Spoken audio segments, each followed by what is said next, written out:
अहमदाबाद कांगड़ा पीठ थाना 2 लड़कों को न्याय के लिए परिवारों की मांग। अहमदाबाद कांगड़ा पीठ पुलिस स्टेशन 2 लड़कों को न्याय के लिए परिवार की मांग। परिवार का आरोप, घटना स्थल पर लड़के मौजूद ही नहीं थे, गलत तरीके से फंसाए जाने का आरोप। लड़कों को न्याय मिलने की उम्मीद से परिजन गृह मंत्री और उच्च अधिकारी महोदय तक लगाए गुहार। अंकुर मिल रायपुर दरवाजा के बाहर कंटोडिया वास के पास चुनारा परिवार ने साथ स्थानिक ने लगाई उच्च अधिकारियों से न्याय की मांग। कांगड़ा पीठ बनाव में परिवार का आक्षेप, निर्दोष लड़कों को बनाया गया दोषी। बड़े अधिकारियों से की जांच की मांग। न्याय नहीं मिला तो उच्च न्यायालय की शरण जाएंगे परिवार। जे टाइमे आ गुनो थयो हतो ज्यां मर्डर थयुं हतुं ते टाइमे अहींया अमारा वासमां एक बीजी बी मगजमारी थई हती, जे अमारा विशालभाई चुनारानी विशाल रजनीकांत चुनारा जोड़े बोलाचाली थई हती।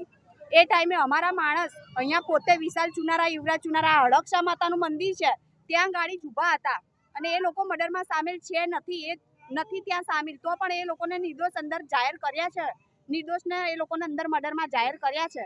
તે માટે અમે અમારો ન્યાય લેવા માટે અહીંયા ઊભા છીએ કે અમે તમે લોકો અમારા નિર્દોષ માણસને આવી સજા કેમ, એનું કારણ શું તમે ત્યાં સાબિત કર્યા છે અમારા માણસોને? તમે સીસીટીવી ફૂટેજમાં જો તમે જોયા હોય, અમે પોતે 100% અમે હાજરી આપીએ છીએ અને અમે કહીએ છીએ કે અમારા માણસ નિર્દોષ છે, મર્ડરમાં છે જ નહીં, તો તમે અમારા માણસ નિર્દોષ માણસને તમે કેમ?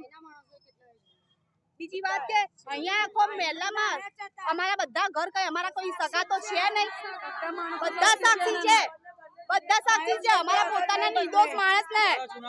અમારા ચુનારા સમાજના બધા સાક્ષીમાં છે, અમારા નિર્દોષ માણસને ફસાયા છે।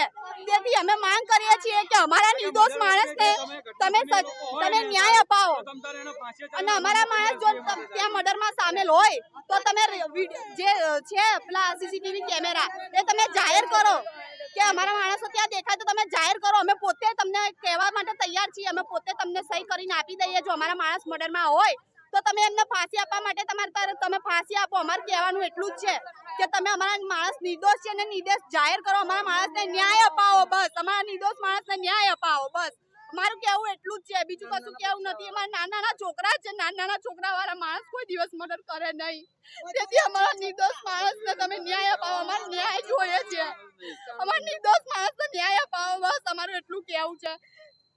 છોકરા નિર્દોષ અહીંયા મંદિર પાસે છોકરા ઉભા રહેલા હતા, વિશાલ યુવરાજ બે અહીંયા ઉભા રહેલા હતા, અહીંયા મગજમારી ચાલતી હતી ને સુની મગજમારી સફળમાં થઈ છે। 11:28 પોલીસવાળા અહીં ગાડી લઈને આવ્યા હતા, 5 પોલીસવાળાની ગાડીઓ અહીં હતી, 20 થી 25 પોલીસવાળા અમારા પાસે હતા, ડિસ્ટાફનો આખો સ્ટાફ હતો અહીં, અને અહીંથી પોલીસવાળા પર ફોન આવ્યો તો અહીંથી ઝઘડો પતાવીને પોલીસવાળા ત્યાં ગયા અને બધાને ખબર છે કે વિશાલ ને યુવરાજ અહીંયા જ હતા અને અહીંથી એ લોકો પોલીસવાળા કવન ઠાકોરના કહેવાથી પોલીસવાળાએ માની અને એમના બંને નિર્દોષના નામ લખી દીધા છે। આ કઈ બાજુનો ન્યાય છે? અમને તમારા જોડે સીસી કેમેરા હોય તો અમને ફૂટેજ બતાડો તો અમે માનીએ, કેમ કે અમારા માણસો તો અહીંયા જ હતા અને પોલીસવાળા પણ અહીંયા હતા, અમારી ફેમિલી શીખ્યા હતા। અમારા વિશાલ જે રજનીકાંત છે ને એમના જોડે અહીંયા ઝઘડો થયો હતો 11:28 પોલીસની ગાડી અમારા પાસે હતી, 11:28 પછી ત્યાં મર્ડરનો બનાવ ત્યાં બન્યો હતો, ત્યાંથી અહીંથી ત્યાં કેવી રીતે પહોંચી જાય? પોલીસવાળા તો અહીંયા હતા, અમે પણ મારા માણસો પણ અહીંયા હતા, ત્યાં બનાવ ત્યાં બન્યો હતો, 5 ગાડી સંગાતે આખું ડિસ્ટર્બ અમારી જાહેરમાં હતું અને કવન ઠાકોર પોતે અમારા અદાલતમાં અમારા નામ લખાયા છે। જિગ્નેશ શર્માની મેટર છે, આ કોઈ બુટલેગરનો ઝઘડો નથી, આ કોઈ દારૂનો ઝઘડો નથી, આ જિગ્નેશ શર્માની પહેલાની અદાવતો છે, આ પ્રેમ ચક્કરમાં અમારા માણસોને નિર્દોષ બનાવ્યા છે, આવી ખોટી રીતે બયાન આલીને આટલું ખોટી રીતે નિર્દોષને ફસાવ્યા છે। 15 દિવસ પછી જિગ્નેશ શર્માને વધુ